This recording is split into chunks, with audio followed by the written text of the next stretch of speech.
আসসালামু আলাইকুম। আজকে আপনাদের দেখাবো কত সহজেই বাসায় মিষ্টি দই বানিয়ে নেওয়া যায় সেই রেসিপি।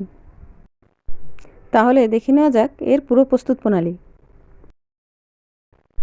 একটা প্যানে আমি 1.5 কেজি পরিমাণে গরুর দুধ নিয়ে নিয়েছি। চুলাটা অন করে এটা নাড়তে হবে। প্রথম থেকেই দুধটা নাড়তে হবে যাতে নিচ থেকে লেগে না যায়। জাল করা দুধের ভিতর থেকে 3 চামচ দুধ তুলে নিব। এই দুধটার ভিতরে 4 চামচ গুঁড়া দুধ অ্যাড করে দেব। এটাকে এখন চামচের সাহায্যে ভালোভাবে মিশিয়ে নেব।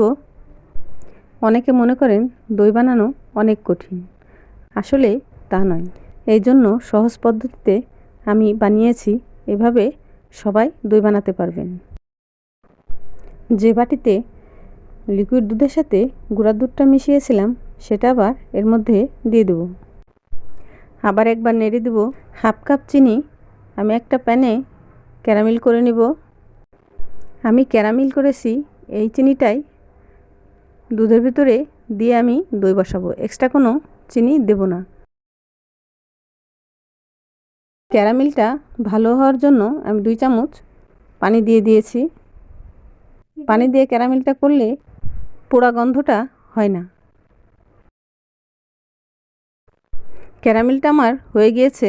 এবার এটাকে দুধের ভিতরে ঢেলে দেব, দিয়ে অনবরত নাড়তে থাকবো। এটা নাড়তে নাড়তে দুধের সাথে মিশে যাবে। 1.5 কেজি দুধ জাল করে আমি 1 কেজি করে নিয়েছি। এখানে দুধটা জাল করে অর্ধেক করে নিলেও হবে, আবার 4 ভাগের 1 ভাগ কমিয়ে নিলেও হবে। এ পর্যায়ে দুধটা আমি নামিয়ে বড় একটা পাত্রে নিয়ে নিয়েছি। এবার একটা চামচ দিয়ে ঘন ঘন নাড়তে হবে।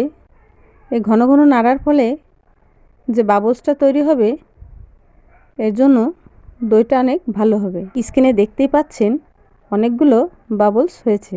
এবার আমি দইয়ের বীজটা ফেটে নেব অন্য একটা বাটিতে।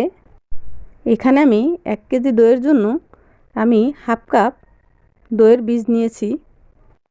ফ্রিজে রাখা ঠান্ডা দইটা ব্যবহার করা যাবে না, নর্মাল টেম্পারেচারে আসলে ব্যবহার করতে হবে। দোকান থেকে যে দইটা আমরা কিনে নিয়ে আসি ওইখান থেকে কিছুটা নিয়ে দিয়ে দিলেও দই বসানো যাবে। আমি আজকে ওই দই থেকেই দইয়ের বীজটা নিয়েছি। একটা আঙ্গুল ডুবিয়ে রাখা যায় এরকম গরম অবস্থায় বীজটা ঢেলে দিতে হবে। এবার দইয়ের বীজটা দুধের ভিতরে ঢেলে দেবো সম্পূর্ণটা, দিয়ে আবার নেড়ে মিশিয়ে দেব। খাবারের জন্য যে দইটা এনেছিলাম ওইখান থেকেই কিছুটা দই নিয়ে আজকে আমি দইটা বসাবো।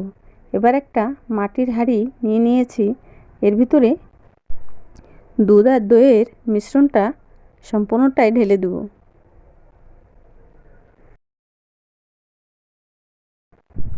একটা ফ্রাই প্যানের ভিতরে আমি মোটা করে কাপড় ভাঁজ করে নিয়ে নিয়েছি। এর ভিতরে একটা স্ট্রেনার দিয়ে দেব। এবার পাত্রটা বসিয়ে দেব।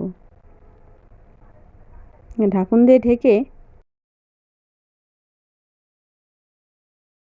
চারপাশ থেকে কাপড় দিয়ে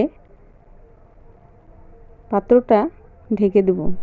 যতটা সম্ভব মোটা কাপড় দিয়ে এই পাত্রটা ঢেকে দিতে হবে। চুলাটা অন করে লো ফ্লেমে 30 মিনিট পর্যন্ত রেখে দেব চুলার উপরে। 30 মিনিট পর চুলাটা বন্ধ করে ঢাকা অবস্থায় রেখে দেব সারা রাত্রি। আপনারা চাইলে মোটা কাঁথা, চাউলের বস্তা এগুলো দিয়ে ঢেকে দিতে পারেন। এমনভাবে ঢাকতে হবে যাতে গরম ভাবটা থাকে। সকালবেলায় মাশাআল্লাহ দইটা ভালোভাবে সেট হয়ে গেছে। আমি একেবারেই সহজভাবে বানিয়ে দেখিয়েছি। এভাবে আপনারা বাসায় একবার ট্রাই করতে পারেন। যদি আমার রেসিপিটি ভালো লেগে থাকে তাহলে প্লিজ আমার চ্যানেলটি সাবস্ক্রাইব করে একটা লাইক করে দিবেন। আবার দেখা হবে নতুন কোনো ভিডিও নিয়ে। সে পর্যন্ত সবাই ভালো থাকবেন, সুস্থ থাকবেন। আল্লাহ হাফেজ।